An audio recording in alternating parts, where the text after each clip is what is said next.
All right, y'all. Hopefully you can see me and hear me. Good to see you, Prepper Nation. If you're still in here, and LG, good to see you as always.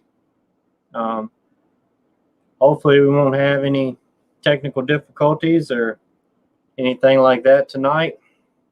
We'll see. This is the second stream using the new computer setup, so we will see how it goes.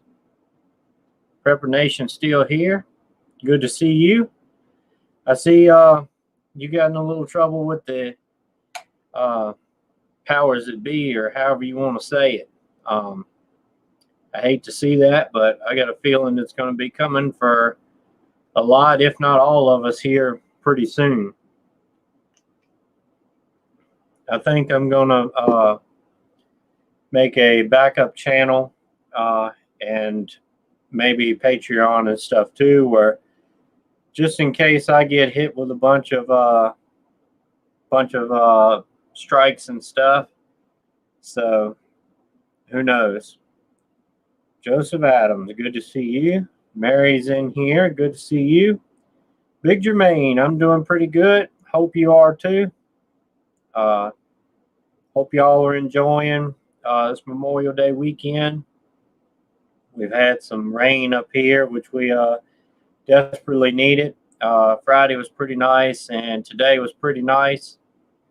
We actually went down to the lake and all that stuff, and came back earlier today, and we've been putting up a little bit of fence. Still got some more fence to put up and all of that, just in case anybody told you yet, but fencing is expensive. It is definitely not cheap. The rolls of wire that I get are 330 foot, and they're about $169 a piece at Tractor Supply. The 6-foot T-posts are about $4.19. So when you getting a bunch of them, it adds up pretty quick.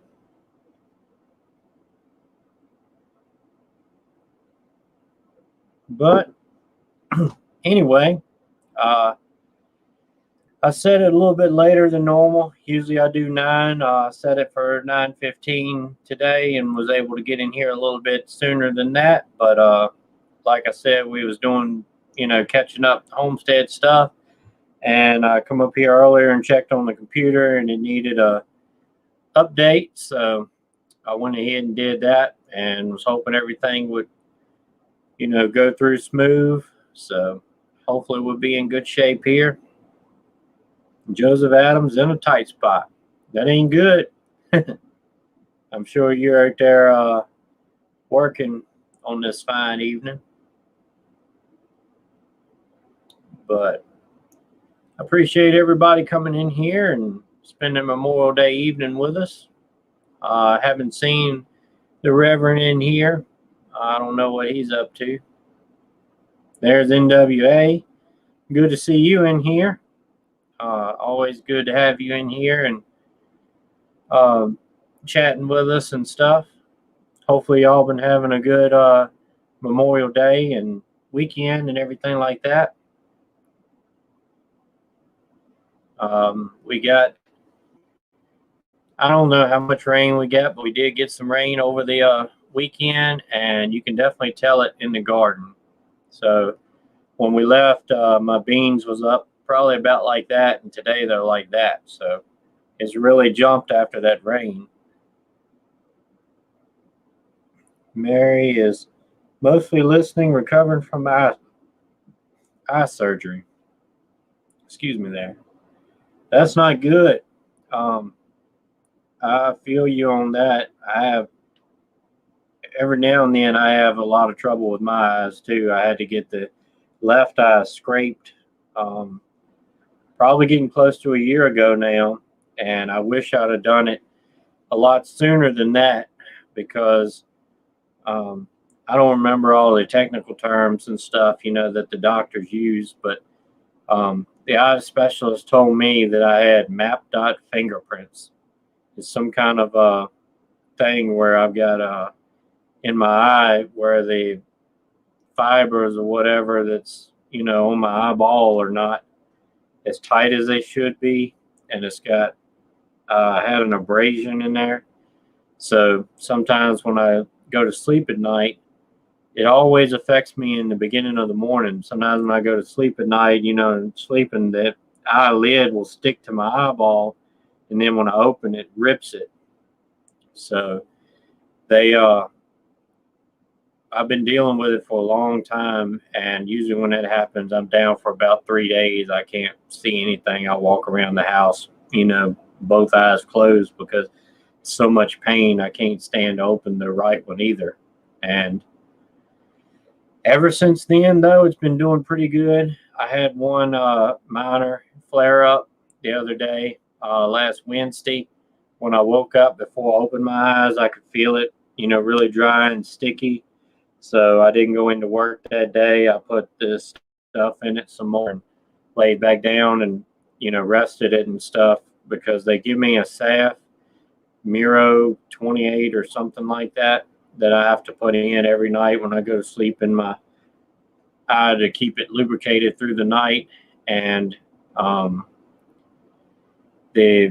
got a bunch of the antibiotic drops when it flares up. I have to put that in there, and steroid drops and all of that stuff. But I'm one of those, I can't stand anything to do with my eyes anyway. I'm real sensitive over my eyes.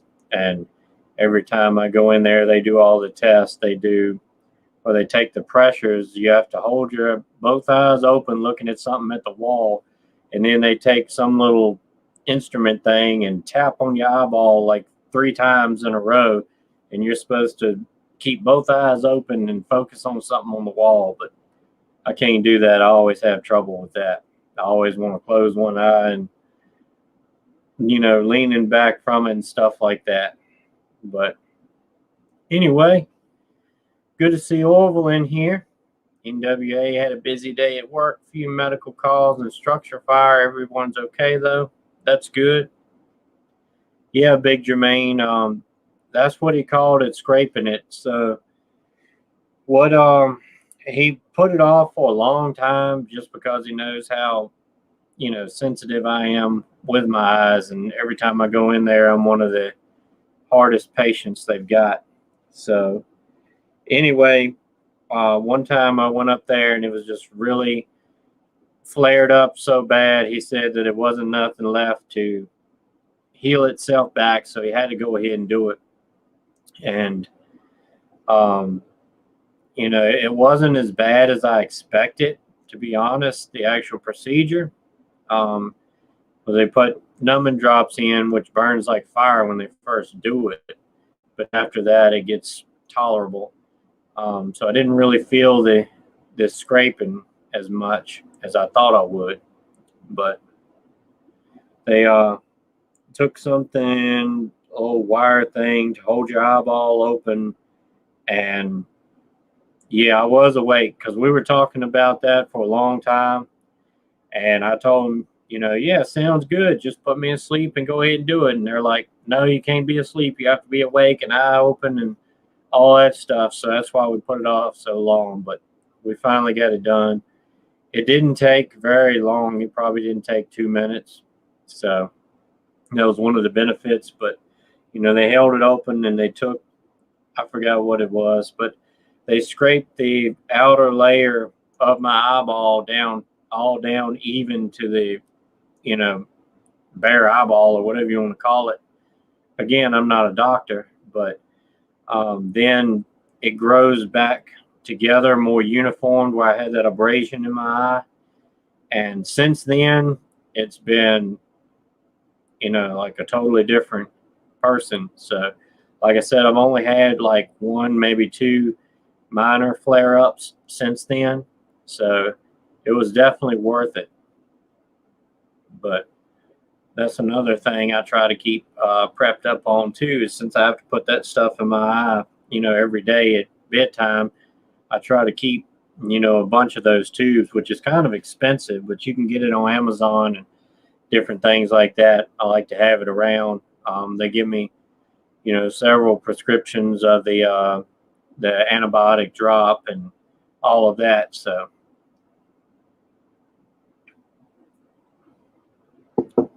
definitely something to add to your preps. Eye care in general, the big jugs of eye wash solution, Visine, stuff like that is good to keep on hand because, SHTF, your eyes are going to be very important, and you're probably not going to have an eye doctor you can run down the street to. So it's a good thing to keep that stuff on hand.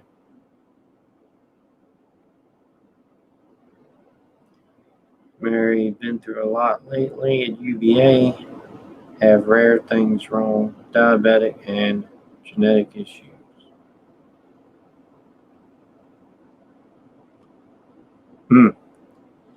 Yeah, I feel you on those eye things. Like I said, I can stand pretty much. My light just fell over.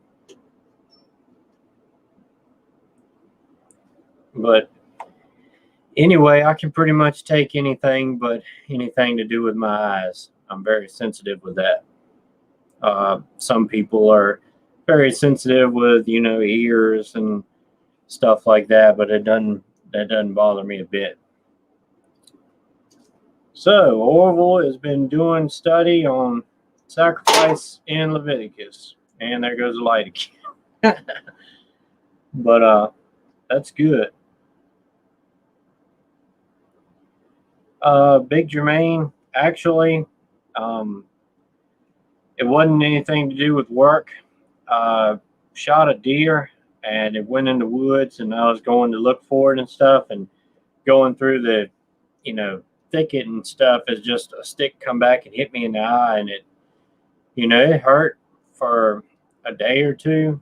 I didn't go to the doctor or anything then, because I could still see and everything. It's just a little pain. So I just kind of dealt with it, and it ended up putting a deep scratch in there that come back to bite me like 7, 8 years later. So definitely take care of your eyes. That's one reason y'all see me wear sunglasses a lot. My eyes are still kind of light sensitive, so a lot of times when I'm outside, I wear them. And I'm so funny over my eyes. I just like to keep them on anytime I'm outside, to keep dirt out, wind out. So if I get a lot of wind in my eye, it'll irritate it. And definitely working with, sawdust and using a grinder or welder or whatever, I try to keep, glasses all the time. Because it's a whole lot better to wear them and prevent it than it is to go through all of that. He said that I had that condition in both eyes, but it's mainly my left that gives me trouble. It's like now if I took and rubbed it a lot, it would make it irritated and flare up and stuff. So I pretty much don't touch my eyes no more than I absolutely have to. Tamara's in here. Good to see you. Hope you're having a good day and having a good weekend. Being diabetic, I prepped as much as possible. One of my meds, I have 6 months of it. Insurance one, yep. That's good. Like I said, try to prep ahead as much as you can, but prescription stuff, it's harder to prep a lot of it because a lot of, doctors won't give it to you very, maybe a month or so ahead of time, but having 6 months, that's pretty good. Michael's in here. Good to see you.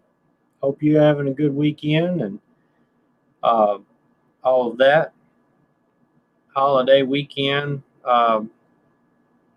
Like I said, we took off today and all of that. We went to the lake over the weekend and come back today and catch up some of the homestead stuff, which we had somebody, in our tribe come by and take care of all the animals and got a few projects done that we hadn't got to in a while, which was really cool and really helpful.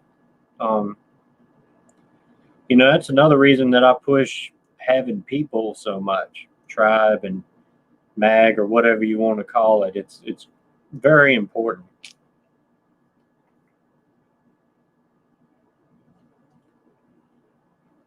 NWA eyes are very important. We have trouble getting the younger firefighters to remember their safety glasses and eye shields. They think they're bulletproof. Yep, I understand you on that.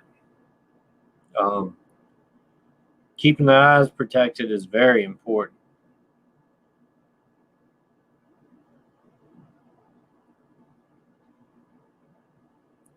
Yep. So, like I said, the garden has jumped a lot since we've had this rain. We're working on getting some more fenced in for the animals, uh, be able to keep them in something to eat, and just a lot of different homestead stuff that comes with the territory.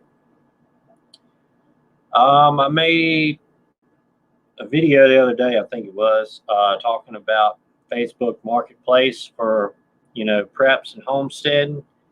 It is a really good tool. You can find a lot of good stuff on there. The cultivator that I bought on there from a tractor, I used that Friday before we ended up leaving, and it definitely does a good job. It does a lot better job than my other one was. Um, my other one did a pretty good job, but it was just designed for wider rows than this one. This one is adjustable, so you can tighten it in, so you're not, plowing up your other row while you're trying to cultivate one. So it definitely done a good job, and I was well pleased with it and got it for a good deal. So that's a good thing. You can also keep an eye on there. I've seen a couple times lately of people selling pressure canners and canning lids and jars and all that kind of stuff. So you may be able to pick up some good deals there. A lot of people went out and bought jars and canning stuff last year. Um, just with how uncertain things was, but I bet there's going to be a lot of people that bought those things that are, thinks everything's going back to normal and nothing's going to happen again. Everything's going to be cool. They're probably going to sell them back off now and try to get some money back and go buy a flat screen TV or something.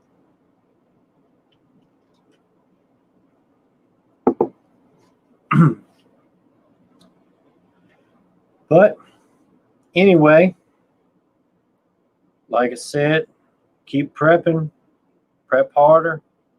We made the garden about twice as big as it was this year. I want to get some more fruit trees, kind of a long-term thing where, they come back every year. And I also am thinking about putting in a bigger strawberry patch, like,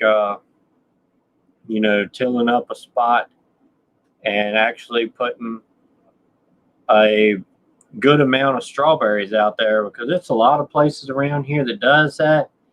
And, it's a lot of people that are interested in them. You can make some money, I believe, off of strawberries, but we'll see. But my patch out here is doing pretty good, but pretty much as soon as the strawberries are ripe and coming off, I eat them straight off the vine. They don't make it in the house. LG said that some of the jars are from China.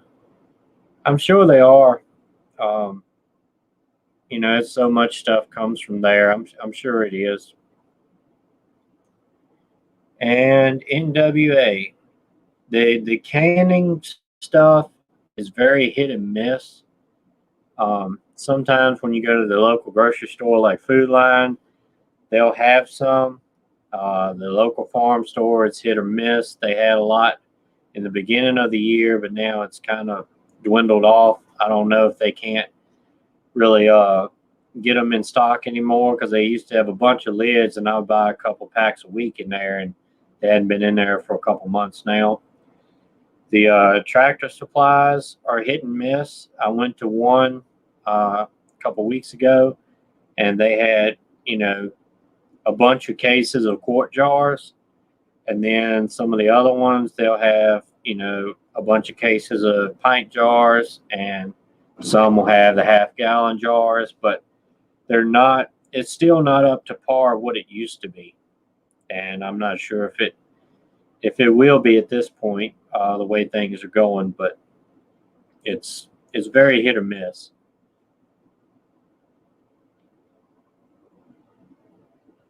Yeah, Mary, that's right.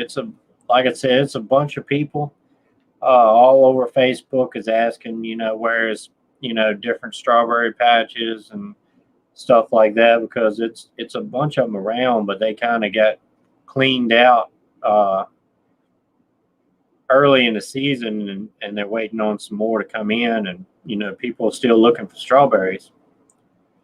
And strawberries is just like I say about everything else. It doesn't taste the same. It's not as good as homegrown. You can go to the grocery store all day long, buy strawberries, buy cucumbers, lettuce, everything like that, and it's not as good as homegrown. It just ain't. And like tomatoes, I won't even buy one from the grocery store, and I usually don't get one on, biscuit or sandwich or anything like that from a restaurant or whatever, because they just suck. I mean, they're like chewing on shoe leather.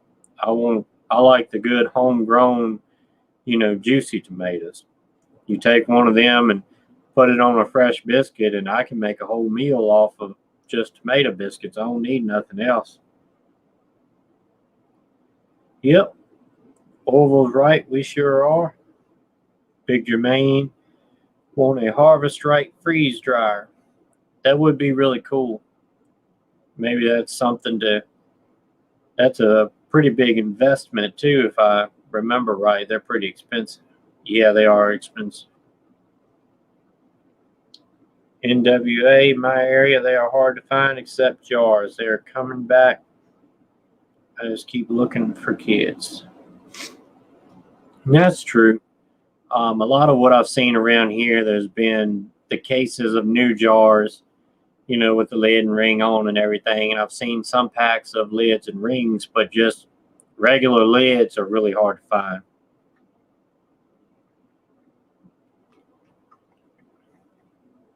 But also, keep looking at places like Dollar General. My wife actually went in a Dollar General a couple of weeks, probably 3 weeks ago now, and maybe just the truck had just come through or whatever, but she was actually able to buy a whole case of lids. So that was a pretty good find on her part there. So, which we've got some prepped up. I'm also getting into the resealable lids, like the Tattlers. A buddy of mine actually gave me a bunch of them, and NWA, you probably know him. The Shield Bearer of Faith is his channel, and he's down in Bear Camp now. But he's a really good dude. Me and him was really close before we moved away. But anyway, the Tattler brands, and so far they've been working pretty good. They're different than normal metal bands, but they've been working pretty good. And I ordered some, I think it's Harvest Guard brand resealable lids, but I haven't got them yet. I ordered them probably a month or two ago, and I still haven't got them. They're just so far on back order, so who knows? I may never get them. But anyway, I ordered some lids, and they had their replacement gaskets pack. It's like 100 of them in a pack or something like that. It's for a pretty good deal. So if I get them, that'll be cool. If not, I can probably make them without it. And Mary, cool. Hidden City Preppers here. Good to see you. Not a whole lot. We just kind of been getting the ball rolling and talking about some prepping, and I was talking about the garden and fencing the animals and things like that. So not a whole lot. And LG, yep, wasn't too long ago. Couple of, I don't know, it might have been a month ago now, but it hadn't been too long ago. But I'll probably get him on again soon. That'd be pretty cool. Like I said, I enjoy talking to him, and he knows a lot of stuff, especially when it comes to tactical and medical type of things. He really helped me a lot with medical training. Me and Orville, we did a training session with him one time together, and then I did a bunch with him on my own. You know, I live closer to him than Orville did, so me and him got together once a week, every week at one time, and did workouts and you know, different training exercises and stuff like that. He had me on his channel over on the Patreon side, you know, a few times if you follow him on Patreon.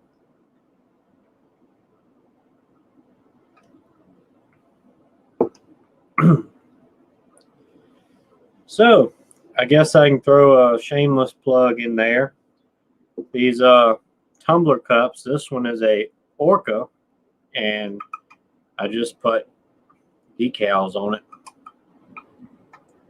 a while back, and you see one of them is flaking off. But anyway, over on Teespring now, you can design tumblers and, you know, glass cups and stuff like that now. So I did a couple of new designs over there on that for, you know, different things, homestead, and one of them I called Beans, Bullets, and Banjos. So it's some shirts and things like that. And I got a tumbler and a glass cup of that.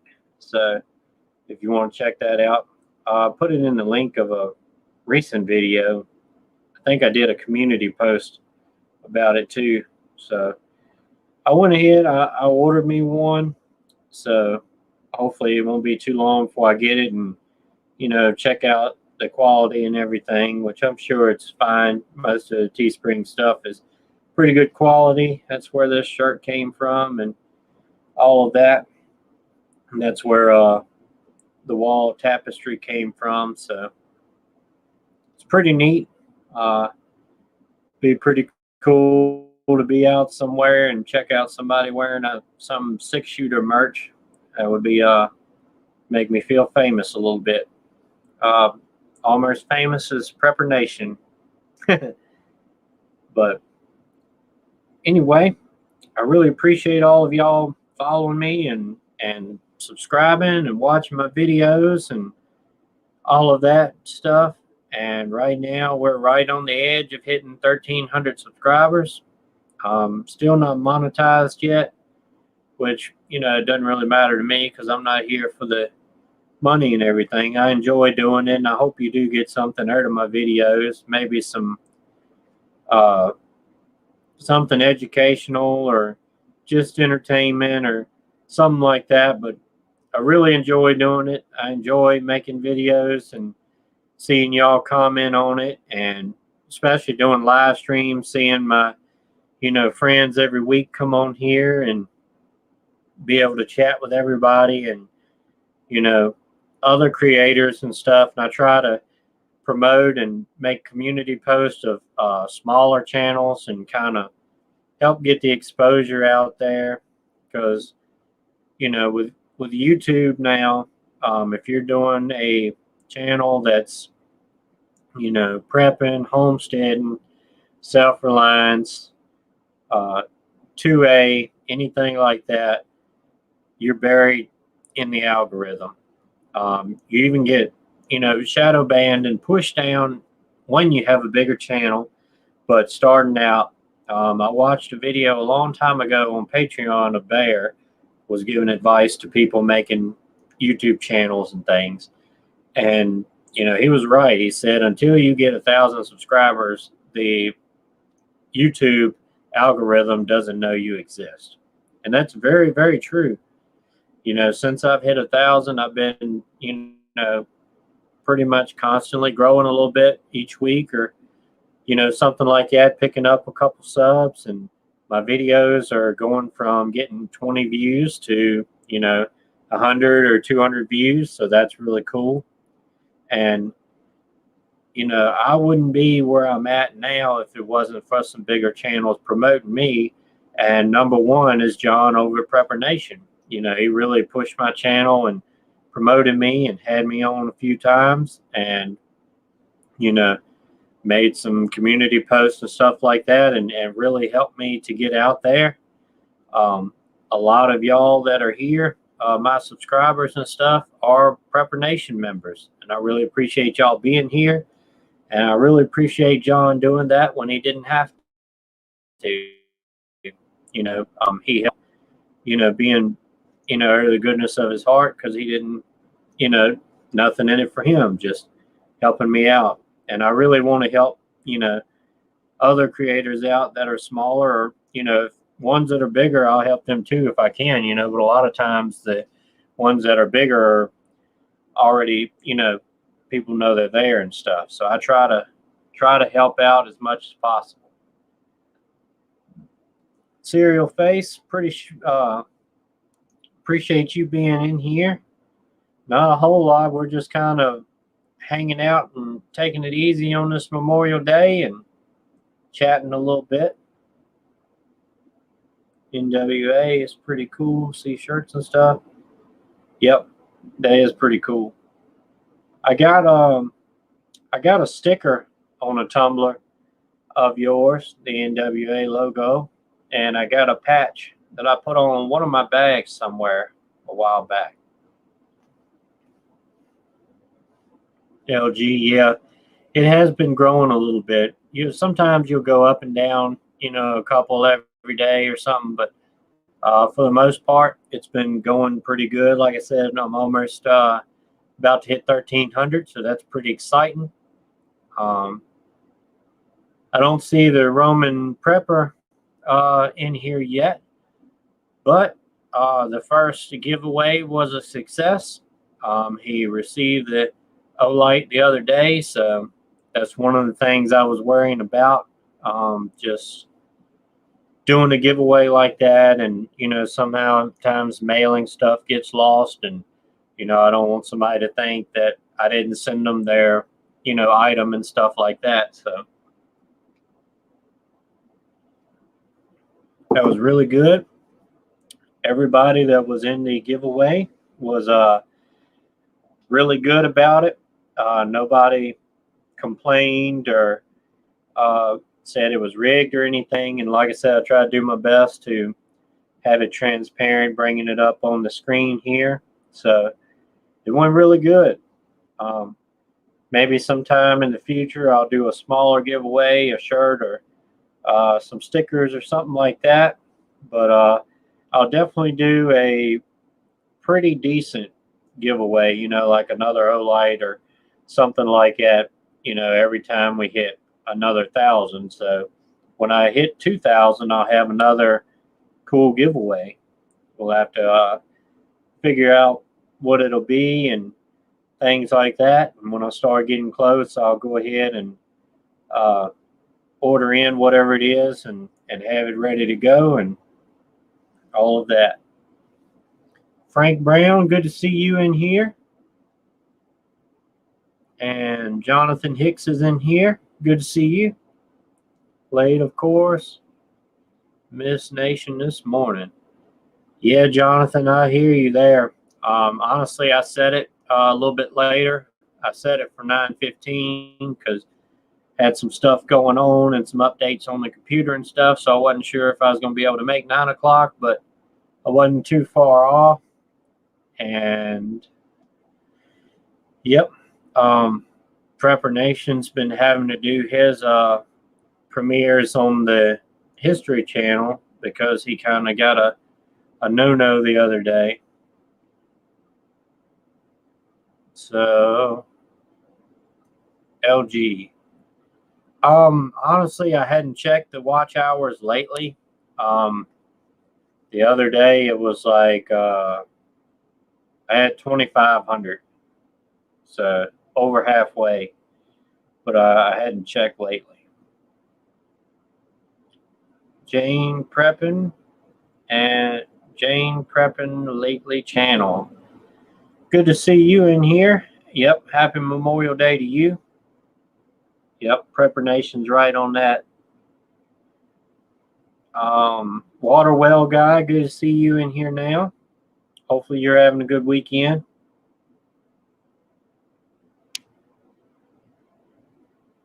And Frank Brown, love the history. Everyone needs to subscribe to Prepper Nation History. Yep, that's true. If one of y'all or John wants to put that link down here, you can go ahead and do that. I really enjoy the history stuff too. It's really fascinating to me because I've never been that much into history until here lately. I'll play different things in the background and listen. John talks a lot about World War II stuff, and that is very interesting. It's very interesting and concerning how much destruction one man can cause. And I'm sure y'all know who I'm talking about on that. And it definitely shows you the potential of something like that happening again.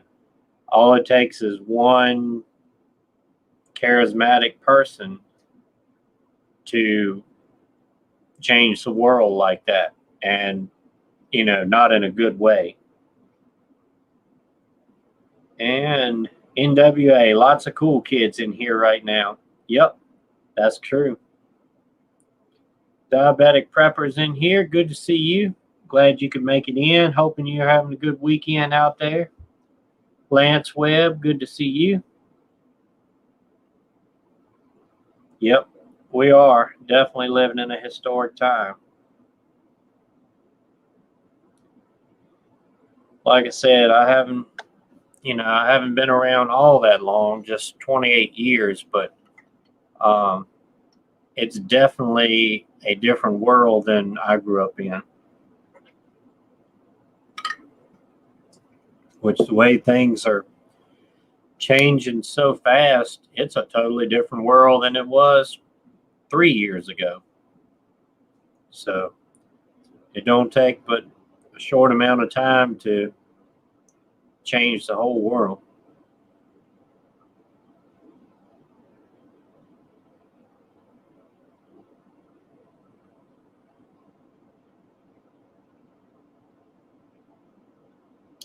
Hey, B Charmin, no notification.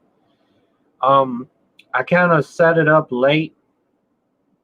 I think I set the broadcast at like 8:30, 8:45, something like that.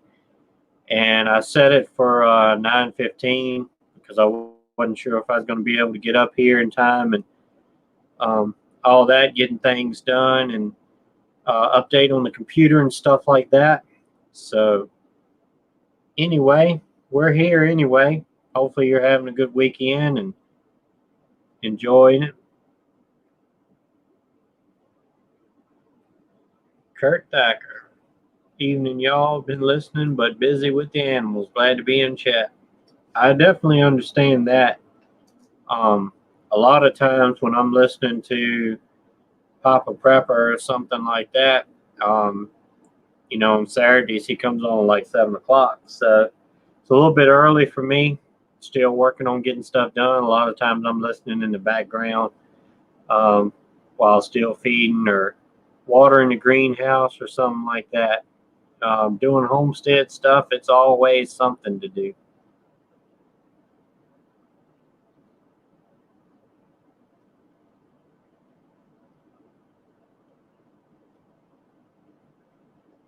B Charming says, been a wonderful weekend. I'm glad to hear that. Lance Webb worked in the garden today. That's really good. I was just telling them earlier that we finally got some rain here over the weekend, and my beans were like that when we left Friday, and now they've jumped up about like that in just a couple days having that rain on there. Grew up with grandparents who made it through the Depression. Always had a small stockpile. Yeah, Mary, I hear you on that. And I grew up a little bit different than most people. So I grew up. I went to first grade, and then I was homeschooled from then on, which I like better. I didn't like school. Hey, Flowgrown's in here, and B&B. Good to see y'all. Hope you're having a good weekend. And anyway, so I didn't grow up running with the crowd in school, because a lot of times there's bad apples there. I grew up on a small farm, so I was always doing something. When I was real little, I always loved playing in the dirt with my trucks and cars and tractors and stuff. And then as I got bigger, I worked on fence, and we used to raise about an acre of garden and, put up some and sell it. And being homeschooled like that, I was at home a lot doing that. And we had neighbors up the road that were, kin on like my grandma's side and stuff. And we would all get together and go up there and help them pick and process their stuff and can it and everything. So I grew up around gardening, and I always loved growing stuff since I was a kid and, putting it up. And they didn't really call it, prepping then, or, what I was aware of. It was just how they grew up, and they just, continued on the tradition. And that's what I'm trying to do now with my kids and stuff, is teach them how to be self-reliant, how to work, and how to value work. Nobody values work anymore. Hopefully I don't get in trouble, but anyway, nowadays people just basically want to be paid to sit at home and do nothing. They want everything, all of their money, all their bills to be paid, food provided for, housing provided for, everything like that from the system. They don't want to work and earn their own way anymore. Well, let's see what all right, NWA, you have a good night. I'm glad you were in here, and we'll catch you next time. LG is right on that. Like I said, if I get strikes or banned or whatever, I'll try to, not go out of my way to tick them off and get booted. We all know what things they don't like to say, but I will definitely say that I'm a Christian, and, Jesus is the way, Jesus is the Savior. It's the only Son of God and only way you can be saved. So if they kick me off for that, I guess I'll make a backup channel, or hop on Patreon or some kind of way for y'all to, so we keep going. But anyway, that's just, where I'm at. I've got lima beans, and I've got tenderette green beans, which we call them snaps. They usually produce pretty good for us.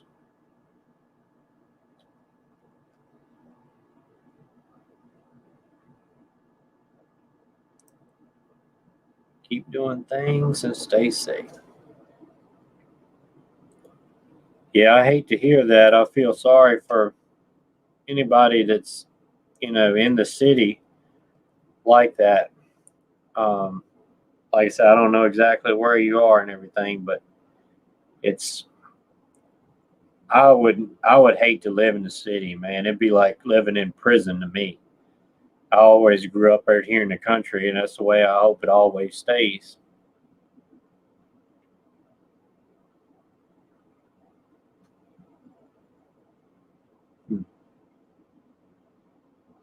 Raised big gardens with grandparents. Yep, back then it was just a way of life.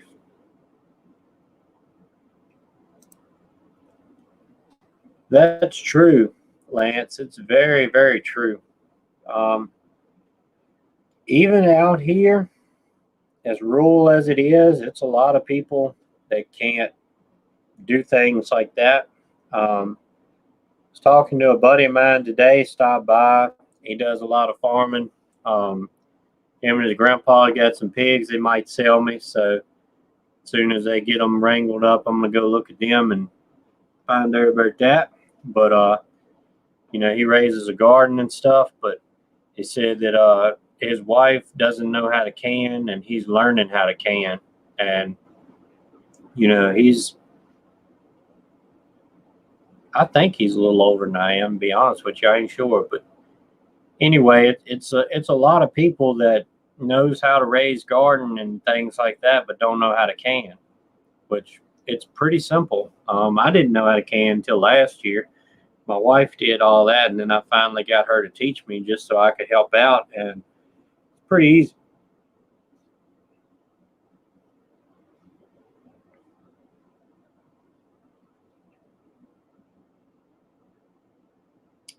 Got a freezer a couple weeks ago, working on stocking up on meats. Waited till I had a solar generator to get it. That's a good idea. The solar generator is a good idea. I have a gas generator, but I would like to get a solar one too. I like the freezers and everything, but I really like canning meat too, just because it's more shelf stable. We're getting into that now too. And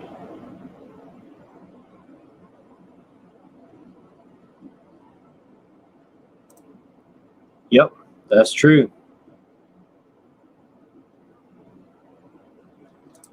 Be charming. Says work at my own pace. That's fine.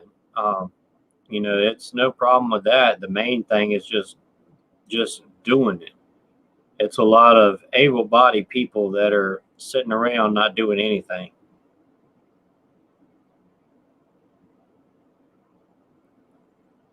Yep, a lot of people just called it, living. That's just how it was. But you know,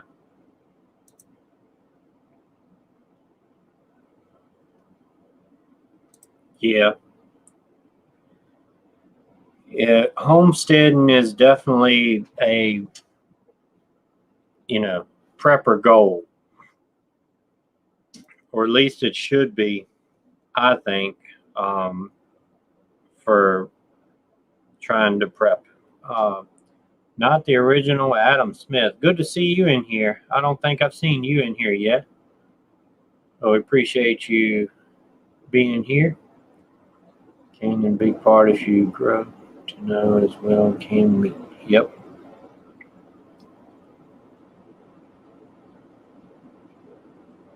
Can as much meat while you can. Yep. I agree with that. Saw a video today about a major meat producer. I hadn't seen that, but I hadn't really checked a lot of news today. Hey, Dub Jacobs, good to see you. I don't know if y'all seen it or not, but I hadn't seen it today. I hadn't been on YouTube or internet in general very much today.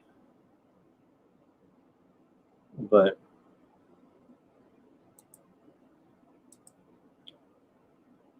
I'm not sure. I hadn't heard about that. But after the last cyber attack with the pipeline, I made a video talking about, that's not going to be the end of it. There's going to be more to come. That was a trial run. Have your stuff prepped up. If you're lacking on any, which we all top off, week to week and everything, and that's part of, being a gray man too, is you're at the same grocery store as everybody else, buying your week to week stuff and everything like that. But try to be as stocked up as possible, because you never know when the next event is coming. I mean, like I said, in that video, I'm really expecting, the power grid to go down. I really expect something to go awry with the power grid. And who knows, it may be 2 days out of power. It might be a week. It might be a month. It may be longer than that. I don't really know. Clint, good to see you. Appreciate you being in here. But we're living in very uncertain times, in my opinion. When they had the pipeline hacked, I had a bunch of people, around here talking about it and was, fairly surprised and stuff like that, which I'm not saying I knew it was coming or anything like that, but it's at the point over the last couple of years here that it's, it doesn't really anything surprise me. And, when some kind of event comes up now, I'm just like, yeah, why not? We didn't have anything else going on, so why not? There was a bunch of memes and jokes going around about, 2020 was pretty much like living the game Jumanji and stuff like that, but it's crazy.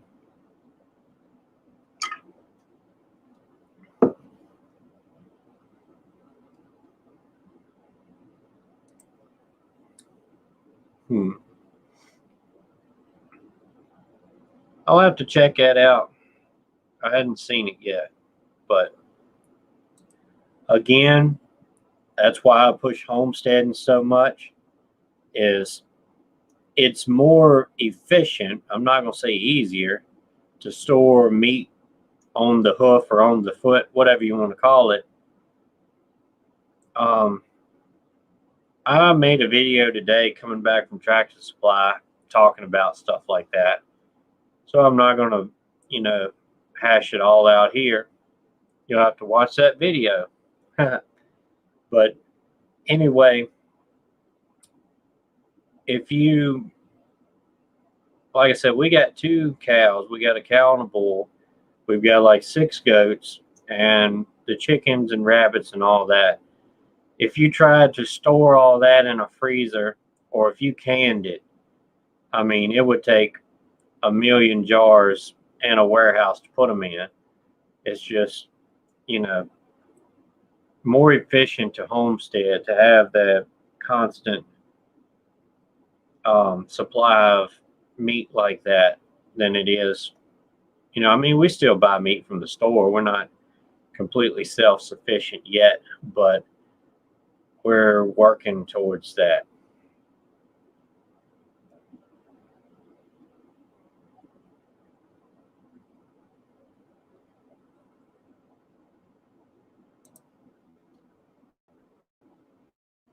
Yeah, it is a big deal. Yep, I agree with that too, LG. That's one reason why we push to it.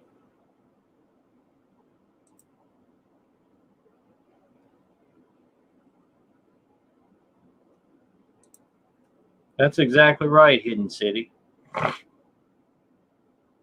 Whatever you get is an investment, because the price of things is not going down anytime soon, if ever, but definitely not anytime soon. So anything you buy now, it is definitely going to benefit you. There's growing feed. To be honest with you, we hadn't got that far yet. Hey, Jennifer, good to see you coming in. Definitely corn, I think, is the biggest staple, because you feed that to the chickens, pigs, cows, goats, whatever you got. So I would try to raise that, and maybe sometime in the future we'll be able to raise more corn and get a grain grinder to be able to produce our own, because that'll bring the cost down a lot. Right now, the mixed feed that I get is what we fed the pigs and what I'm feeding the chickens. They like it pretty good, and they produce eggs pretty good off of it. When I started buying it in like March or something, in 2020, or may have been May or June or something. But it was $13 and some cent a bag. Now the exact same feed at the exact same store is $19 and some cent a bag. It's almost $20 a bag. So it's went up a lot. You know, corn is on the rise. So if you could raise it and be able to grind it yourself, it would bring it down a lot. Robert Castleberry, good to see you in here. I don't think I've seen you in here before either. Mary said, enjoyed my ribeye on the grill this evening. That's good. Yeah, it's hard to beat that. Jennifer, there he is. Yep, he was in here earlier. All right, Jane, how do you keep pests like mice out of the grain feed?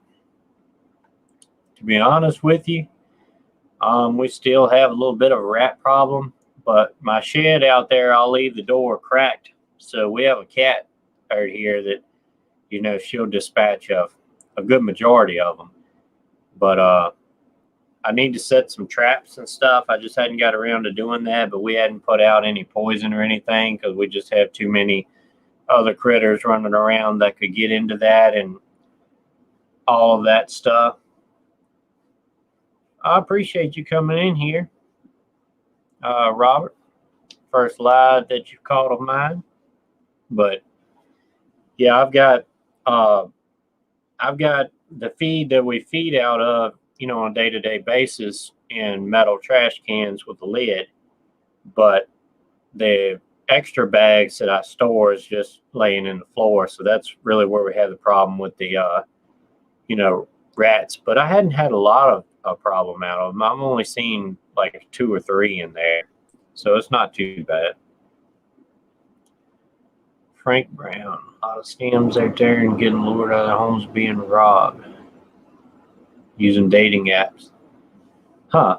Yeah, that's probably true, but I've never used any of them. I met my wife the old-fashioned way at a tractor pull, so I didn't have any trouble with that. But yeah, they come here with a lot of apps now, like DoorDash, whatever, Food Grab, and Uber, stuff like that. I never used any of those either. I don't think, which I ain't never been in a taxi cab or anything either, but I don't think getting in a stranger's vehicle like that is a very wise idea, in my opinion. But I appreciate that, LG. The chat moved. There we go. But yeah, I appreciate that. All of y'all in here, if you don't know, LG's got a channel too. If you want to throw your link down there, hopefully you're picking up some subscribers and stuff. I made a post the other day of LG's homestead channel here, if any of you've seen it. And buy 50 pounds of individual grains and mix it all, just thinking how I could, but costs have been, yeah, it's really something to consider.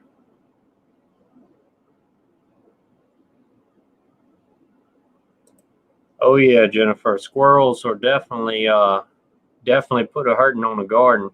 Squirrels and rabbits and all the things like that.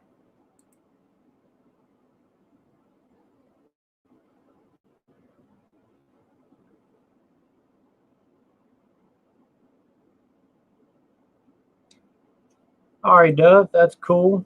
We're glad to see you in here, though. Always enjoy having people in the chat, whether you post or not. That's cool.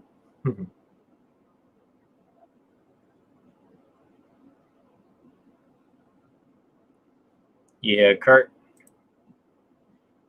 That's basically what we do with ours It's a, barn cat, you could call it, or whatever. We usually don't have to feed it. I mean, it eats scraps and stuff sometimes, or cat food or dog food or whatever, but we don't have to feed it. It'll, find enough on its own to, fend for itself. But yeah, if you make one, a dependent, lazy house cat, then it ain't gonna benefit you very much. And yep, Orville has a problem with groundhogs. Yeah, we were talking about that earlier in the chat here. The Canon lids are still very hit and miss. A lot of places around here you can find the whole, case of new jars with the rings and lids, but as far as the actual packs of lids have been kind of hard to come by. I was saying earlier, Dollar Generals are a pretty good place to check. My wife went in one probably a month ago or so, and I guess caught it right at the right time and was able to get a whole case of it.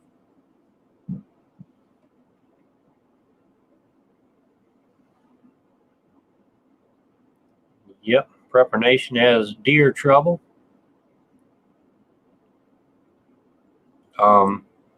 We really don't have much problem with deer, but that's because we have so many other animals around, and the dogs out there barking, the goats, the cows, and the fence is kind of all the way around the garden, so they would have to come directly through the yard to get to it, so it kind of deters them too. Roman Prepper's in here. Good to see you. Well, I was just talking about you earlier, saying that you wasn't in here yet, but anyway, the giveaway was a success. The Roman Prepper was able to get his light, so that's cool. We got John here in the Prepper Nation history, and Jennifer's called him out.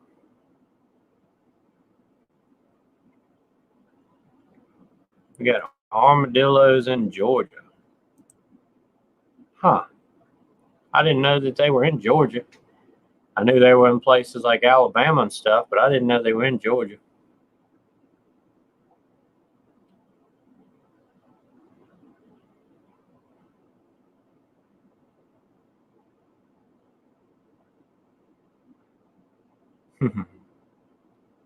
Sherry's in here. Good to see you.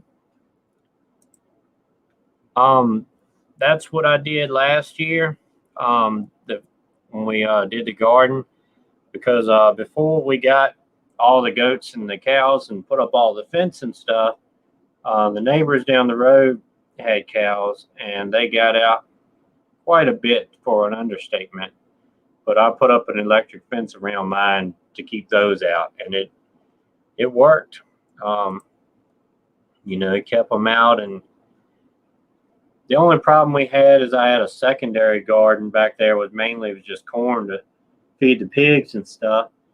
And they, got in that one time, and it didn't hurt it too bad. We was able to find them right at the right time. So, and B&B says armadillos are in South Carolina too. I didn't know that. That's a new one on me. Beach Armand's got an armadillo in the backyard in Florida.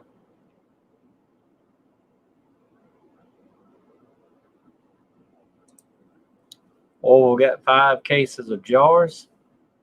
Yeah, that's a good thing. But at the same time, you can't never have too many jars. They last forever, pretty much. You can break one get a chip or something, but for the most part, they last forever. Whatever you buy now is going to be cheaper than it will be in the future. So it's a good prep too. You never know when you're going to raise more garden or start canning meat. And also there'll be a good barter item. Like I said, with as hard as it is for people to find jars and lids and stuff like that, it'll be a pretty good barter item.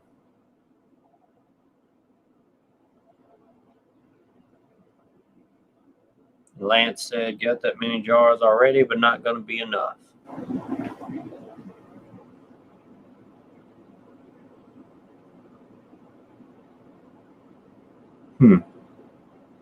I appreciate that, Frank. I really enjoy doing these videos, and I try to make something that, you know, somebody gets some value out of, and maybe something educational. So when somebody says they've learned something from me, I really appreciate that. I try to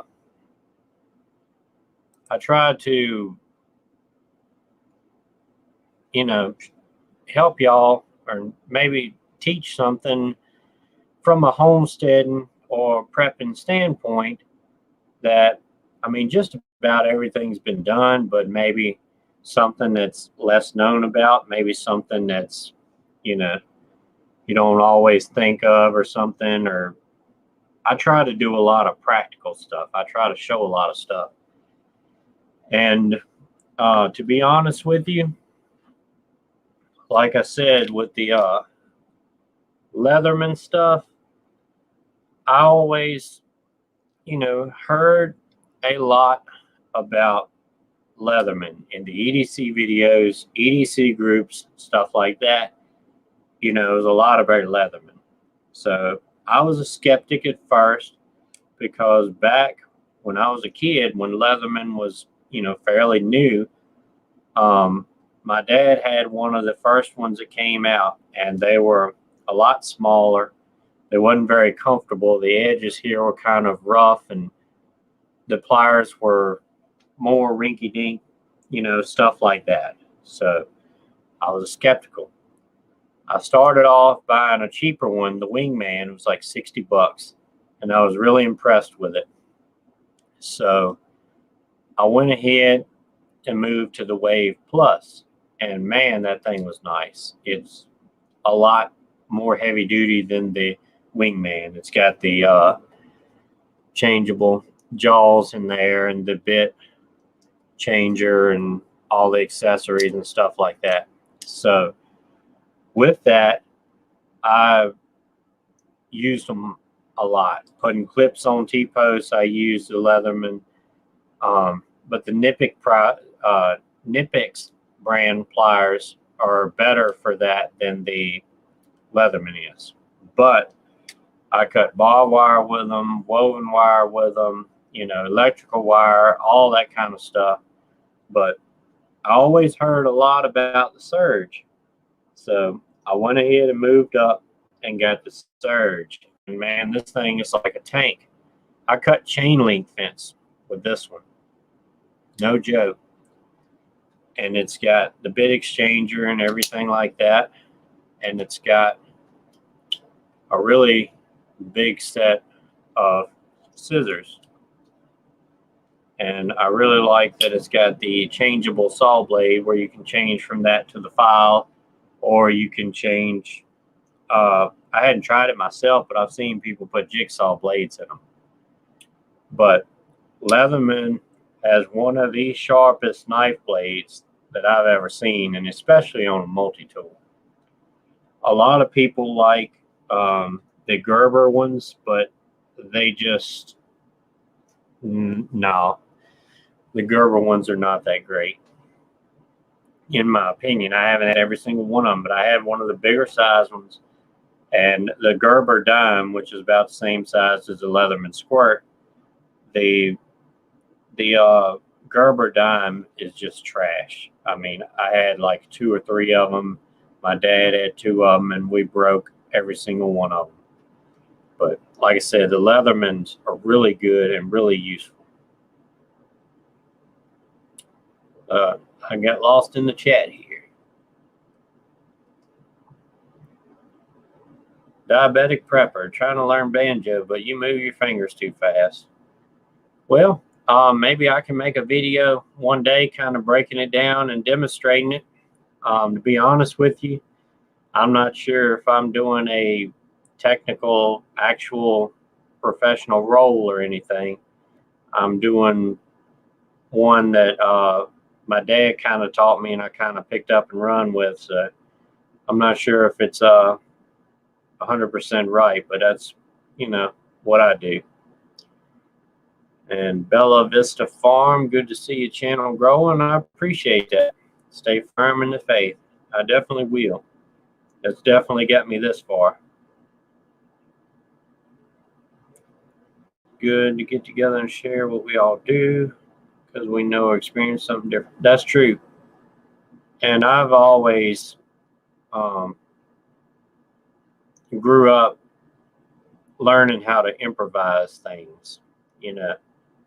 I grew up, with, tractors and four-wheelers and things like that didn't always crank when you turn the key. Sometimes you had to take a screwdriver and cross the solenoid switch. So I learned stuff like that. Love bluegrass. Got a talent. I appreciate that, Frank. We definitely need to get together and make more videos, me and Orville and the rest of the band and stuff. That's true. That's true.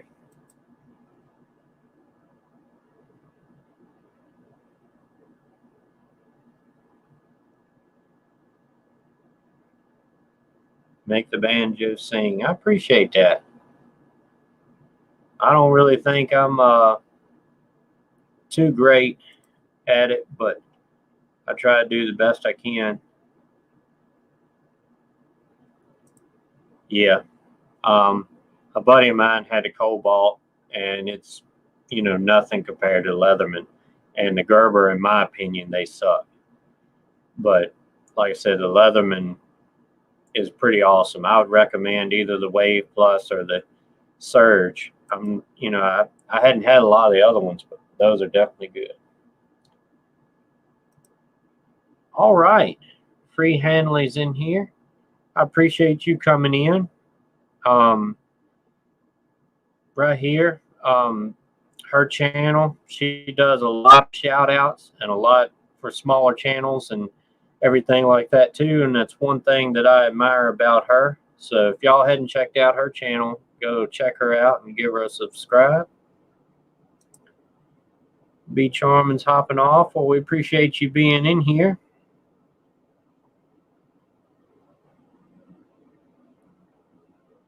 Let's see, I've done got lost in the chat here. Got a dedicated flathead for starters. Yep. All right, you must be talking about crossing the solenoids. I wasn't sure because, some banjos are flat top and some are arch top, so I didn't know if that's what you were talking about. Yeah, diabetic prepper, I really don't recommend them. Like I said, you can't go wrong with the Leatherman, in my opinion. Like I said, the Wingman was a good tool. It just didn't have as many options as the Leatherman, the Wave Plus and the Surge. It didn't have a bit exchange or anything like that, but it had pretty good pliers and it had a sharp knife and stuff. That's pretty cool, Frank. That's a good skill to have, and I'm not the greatest at knife sharpening myself, but I can get by, Rick.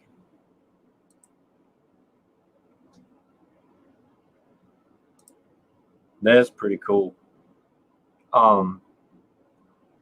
The homemade instruments like that is pretty fascinating to me. A lot of older folks had their own guitars and banjos and stuff like that, and it's really fascinating. And somebody took that much time and that much skill to put in it to make everything come out right like that.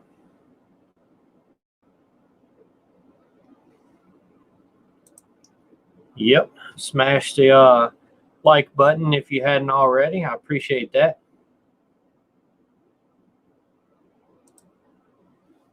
Gave my son my dad's guitar from 1968. Yep, that would be cool. Oh yeah, Frank, I definitely recommend them. That'll be cool. I'll be looking forward to that.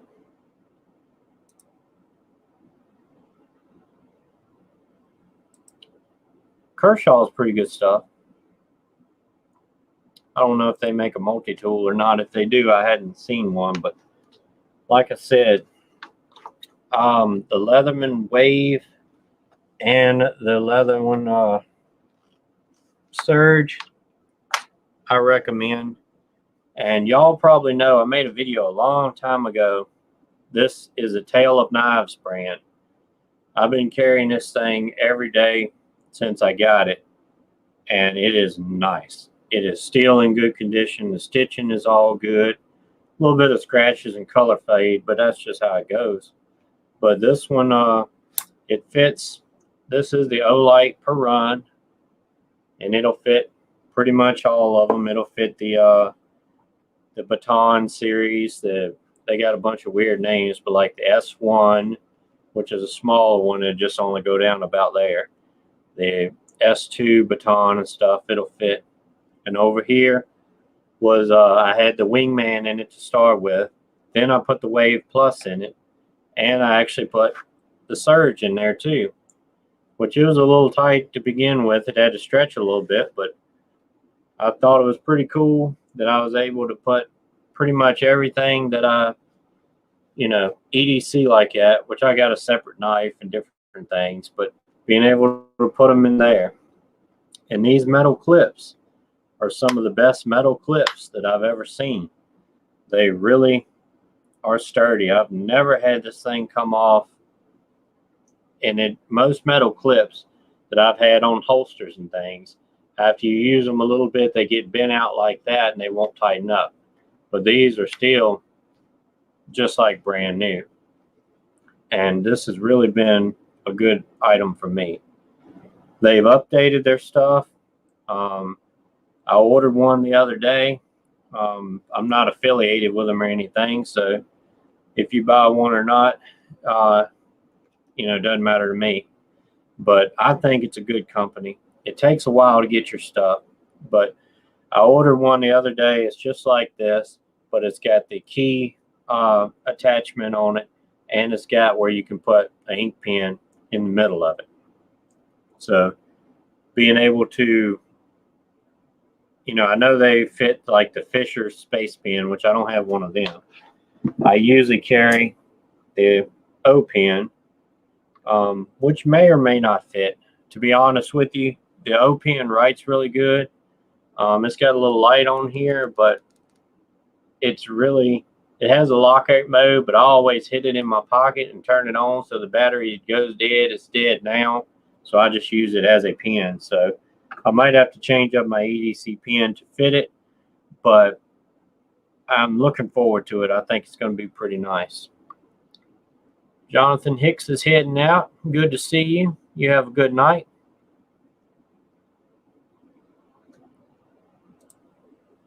Alvarez. I had a buddy of mine that had a Alvarez guitar, and it sounded and played really good. And a matter of fact, my first archtop banjo I had was an Alvarez. It was a really, really pretty banjo too. And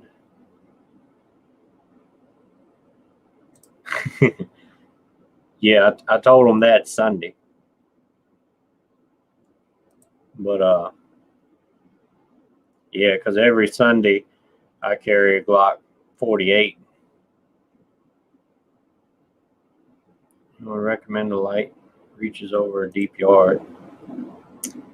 If you're talking about, throw power, it's kind of expensive, but I've got an Olight. Let's see, what is it now? It's Olight Warrior X Turbo, and it's a really good thrower.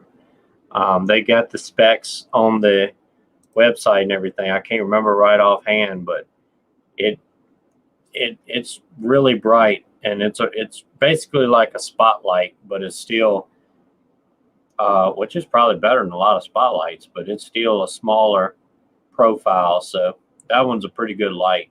I like it.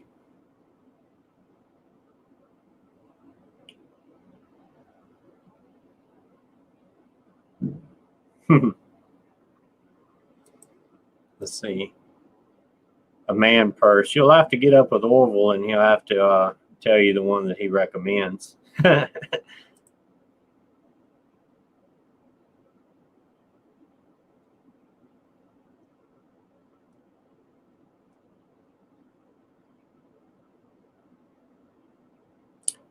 All right, LG, I appreciate you being in here, and we'll catch you later. You have a good night.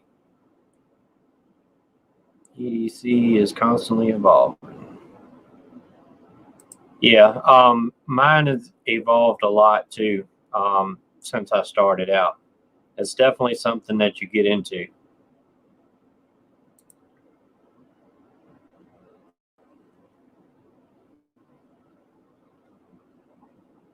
But yeah, I appreciate everybody being here.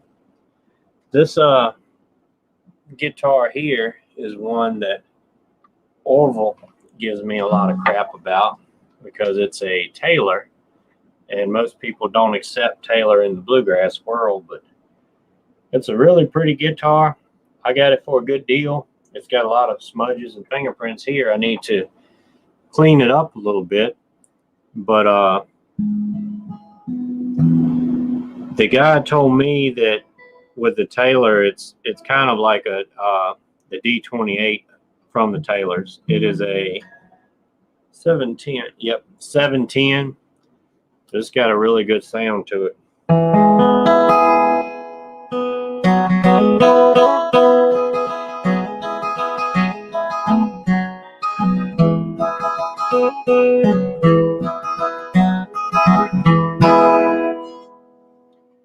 I really like a deeper sounding guitar, especially playing rhythm or singing with and stuff, than a ringing type guitar.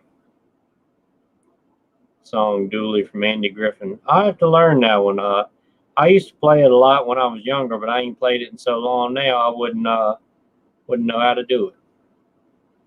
Roman Prepper's got a jump. Well, we appreciate you being in here. One of my favorite songs to play is Wildwood Flower. I think it sounds really good on this guitar too. See if I can set it up here a little bit.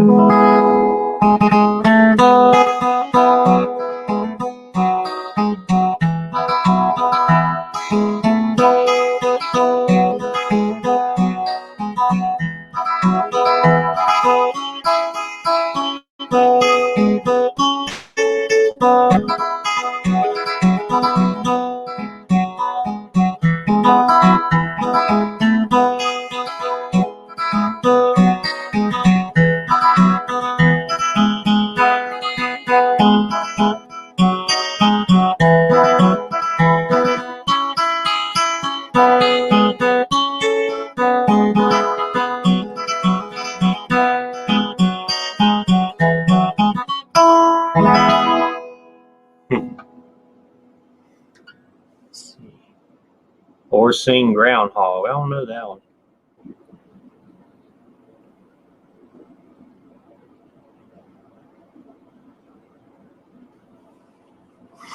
Deborah Williams says, need a mortgage for a Martin. Some of them do. I actually have a couple of them laying around that my dad gave me. One of them is a 1979 D28. And that one's a really good sounding guitar. It's probably one of the best sounding guitars I've ever heard. But I really like the Taylor too. I think it sounds good. And also the Taylor, the neck is a little bit different. I think it's a little bit wider than a Martin is. It's a little bit more comfortable to play. But anyway, everybody has a opinion on guitars, cars, and banjos and everything.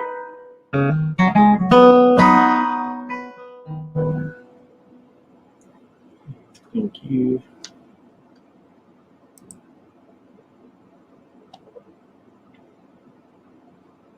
That's good. I'm glad that was helpful for you.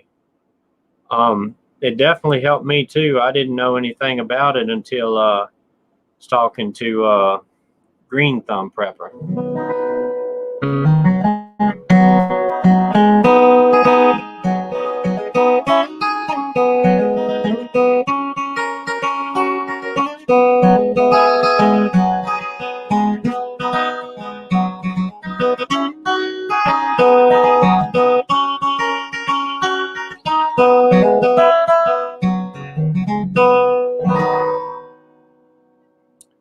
I really forgot all of my guitar stuff just about. I used to play guitar all the time, but then when I got into playing the banjo, I kind of set it down and forgot a lot of it.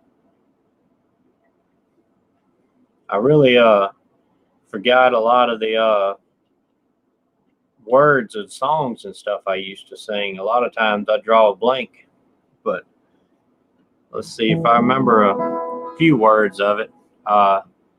As y'all probably know, my favorite music was always the Stanley Brothers and Ralph Stanley and stuff. I grew up listening to him. I've seen him a couple times in person, and that's what I listened to a lot. And that's a lot of the songs I play was their songs and stuff. One of them that I always liked was White Dove. I don't think I remember all the words to it, but maybe I'll do a few of them.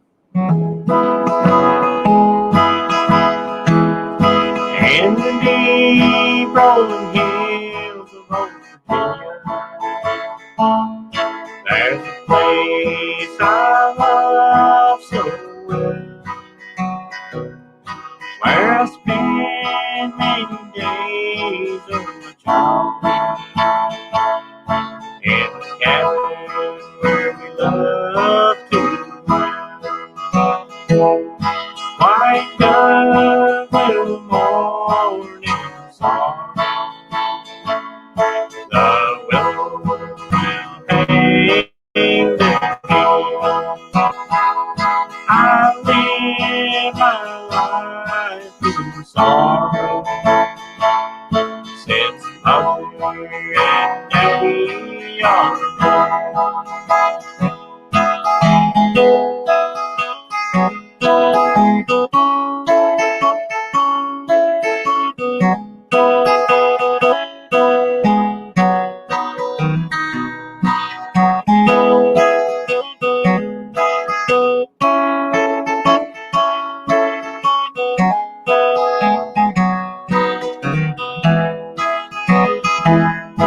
we were all so happy together in a peaceful little mountain home, where the Savior needs angels up in heaven. Now they sing around the great white throne. White dove, little morning song, the willows will hang their head. I'll live my life in song,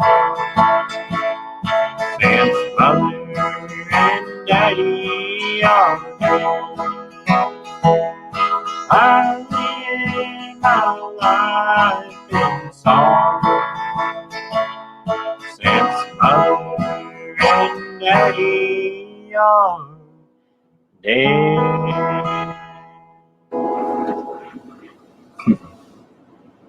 I always liked that song though. Like I said, I've always grew up on the Stanley Brothers and everything like that. If you ever get a chance to, maybe you've seen it, but there was like a documentary type thing on PBS TV. I think you can find it on YouTube and stuff. Maybe I can find it and do a community post about it, but it was a Ralph Stanley story, and it was real interesting. Which one thing I like about the Stanleys, they come from here in Virginia, about, I don't know, 4 or 5 hours away or something up in the mountains. So it was, always something I thought was cool.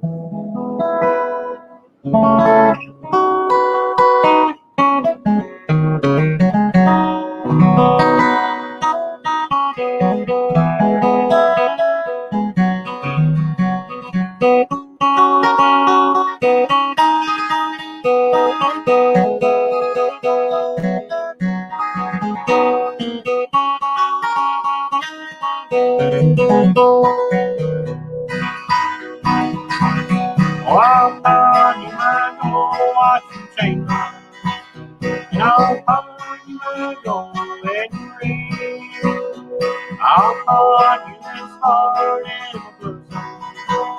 If you say that you love me again, darling, how can I stay here without you? I've got nothing to cheer my poor heart. This world would seem sad without you. Tell me how I can ever get home. Why follow you back on what you can't do? And I'll find you back going to me. I'll find you this heart in the bosom. If you say that you love me again.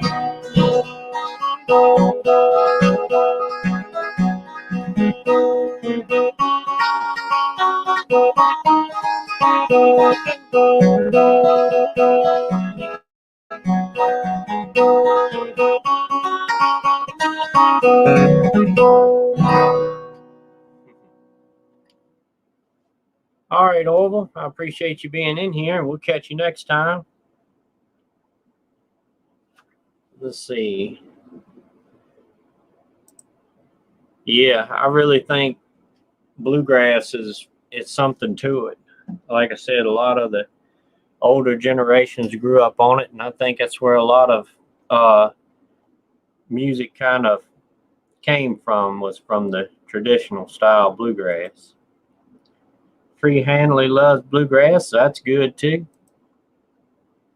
Yeah, Ralph Stanley was always my favorite. I could listen to him all day. All right, Jennifer, appreciate you being in here. We'll catch you next time. Know any Garth Brooks? Actually, as a matter of fact, I don't. I don't really do a lot of country stuff, to tell you the truth. That's cool. Yeah. I really enjoy playing the banjo. A good quality banjo can be expensive, but I do recommend getting something decent, because a banjo is so much goes into it, with the metal, the tone ring, the lugs that hold the tension on the head, everything like that. The way a banjo's set up, you know, a cheap one is really hard to learn on, because they're just not very good quality, and it's like a cheap fiddle. It doesn't matter how good you play it, it doesn't sound good. You don't have to go out and buy the most expensive thing, but I would get something pretty decent quality. Deeren has a lot of good stuff, and you can get some for a pretty good deal. A lot of the Epiphones are pretty decent. They have some that are, bottom tier as well, but a lot of them are pretty decent. And yeah, Gibson is the best. That's what I got.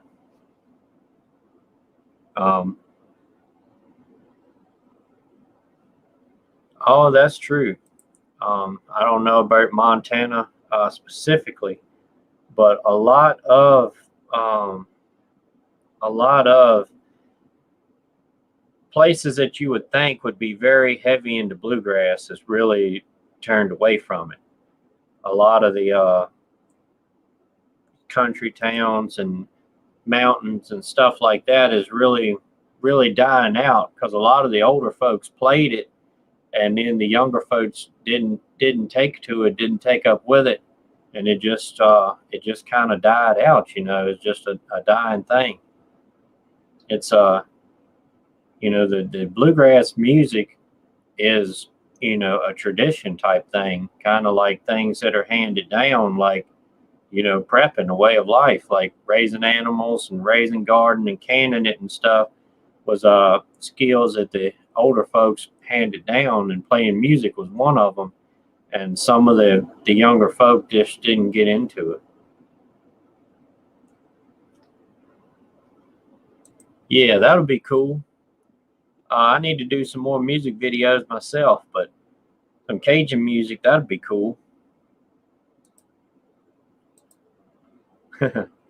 Miranda Lambert.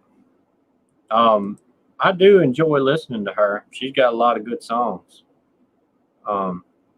Always in the country music, the newer country music, I always liked her and Carrie Underwood. I think that they're two of the best ones that's out there now, which, ain't really none of the country music like it used to be. The fiddles and steel guitars and stuff, they've kind of thrown them to the side. But anyway, I guess, ain't nothing you can do about it. I like to listen to the older stuff, and of course playing music yourself, where you can play it how you want to. That makes a lot of a difference too. And if you can find enough people, that like the same kind of music and make a band, it's a really good thing. Sherry really liked the old bluegrass. I do too. That's what I grew up on. Like I said, there was a lot of them, Flat and Scruggs and Jim and Jesse, different ones like that, Jimmy Martin, stuff like that. But I always, liked the Stanley music. I listened to that more than anything. I just like the style of music, the way they sang, the instruments they had on there. I really liked their guitar style. That's kind of what I try to play a lot on mine is the way that they did their guitar style. And the banjo, definitely was different. Ralph's banjo was different than anybody else that you ever heard. Which one thing was the way he played it, another thing was having that archtop banjo that he had. I've got an archtop myself. It's not exactly like he played. Mine is a 55 with a 4-hole tone ring, and I think most of them that he played was a 40-hole tone ring or a no-hole tone ring. But with the head on it pretty tight, it sounds pretty similar. But I can't get my rhythm down on playing the roll that he used. He used the forward roll 90% of the time, and I keep tripping over my fingers on that. Oh yeah, bluegrass definitely stemmed a lot out of the Irish roots in Scotland and the bagpipes and stuff. That's where Bill Monroe got a whole lot of influence from. All right, Lance, good to see you in here. We'll catch you next time. You have a good night.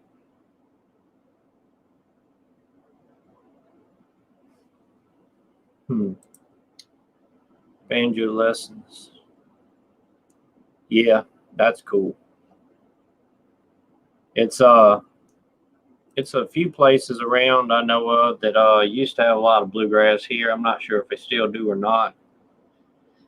And it's one place, I don't know how far it is from me, but it's a Floyd Country Store. It's up in Floyd, Virginia. They say they have a lot of bluegrass playing up there. They have a store that they get together and play in and dance and stuff like that, but I ain't never been to it. And I'm not sure if they do now with all the shutdowns and things like that or not, but I always wanted to go to that, but I ain't never been yet. I'm really not a traveling type of person. I like to stay around home. I don't really like to go out and go to all these different places and different things like that. I kind of like staying in at the homestead, But anyway, I reckon I'm going to go ahead and get ready to shut her down and get ready to go to bed and have to go back to work tomorrow. So anyway, I appreciate everybody being in here. Seen a lot of familiar faces and a couple new ones, and that's always a good thing. Hopefully you'll come back next time.